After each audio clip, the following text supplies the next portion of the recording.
买房曾经是美国人的白日梦，但现在连美梦都难做了。你有没有发现美国人买房的难度越来越大？别说普通家庭，就连中产阶级现在都捉襟见肘。今天我们来聊一聊，为什么美国人越来越买不起房子？数据不会骗人，从收入、房价、贷款利率、租金、持有成本等多个维度，看看也究竟是哪里出了问题。是不是房价贵？其实问题比这复杂的多了。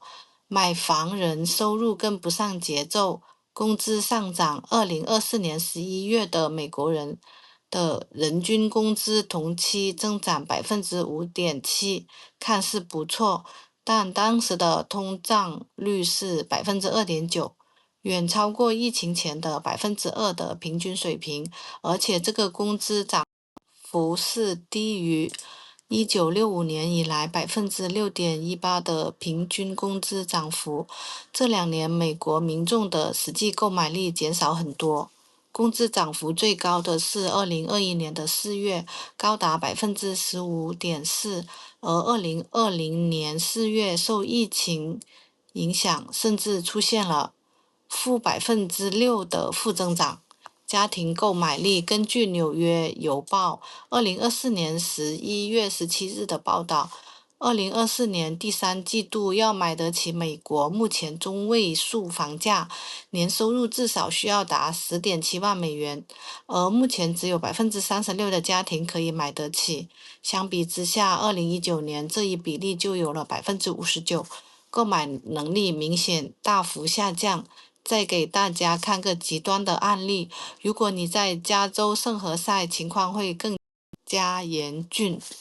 这里的房屋中位数价格约为130万美元，能负担得起的家庭不足15%。买房对普通家庭来说几乎是遥不可及的美国梦。第二是利率的飙升，让买房成本剧增。在房地产市场中，贷款利率是影响购房者承受能力的关键因素。目前，美国30年固定房贷率高达7.04%，创下了2002年以来的新高。第三是租金虽然上涨，但租房仍然更划算。对比买房的和租房的成本，截止2024年12月，美国租金中位数为1594美元，同比下降1.9%。下降的主要原因是大量新建公寓上市，增加了租赁市场的供应量。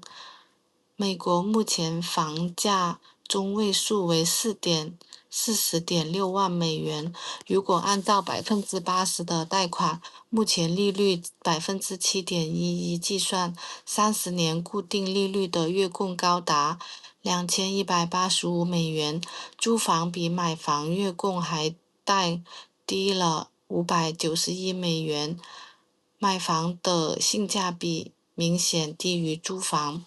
正常情况下，普通人更愿意选择租房。即使买得起房，后续的持有成本也在不断的攀升，地产税在上涨。目前，美国独栋房产市场的平均房产税账单已达到4062美元，比2023年增长了4.1%，这对购房者来说是额外的负担。还有房屋保险在飙升，尤其在自然灾害频繁的佛州、德州和洛杉矶、加州，各类飓风、龙卷风、野火、地震、洪水、冰雹、雪山等，保险公司纷纷退出市场，或是大幅度提高保费，维修费用也在不断的增加。美国房主每年在维护和维修上的隐形花费平均有3190美元，这一数据较4年前增长了26%，主要是因为材料和人工成本在不断的上升。房主在房屋日常维护上平均月支出就达$500，而更大的维修费用，比如更换屋顶或热水器，价格更是夸张。租客保护法加剧了房东的困境，这也导致了独栋房产的投资吸引力大大的降低。在加州、纽约和俄勒冈等地区，租客保护法给租客提供了非常强的保护。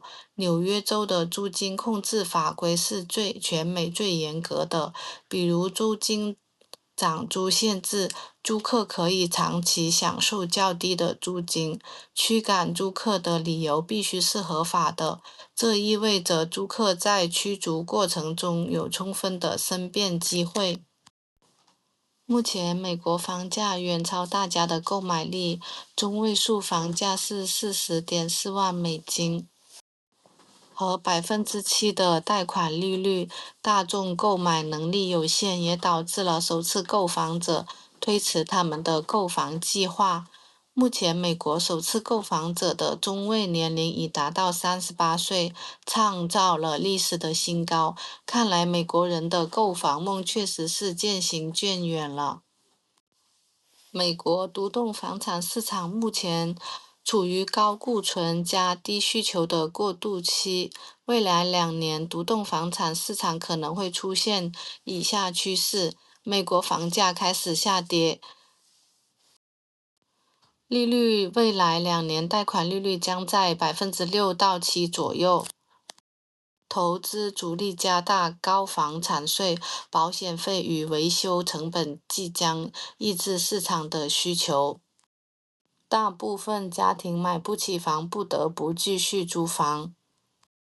未来2年房价将处于下降通道。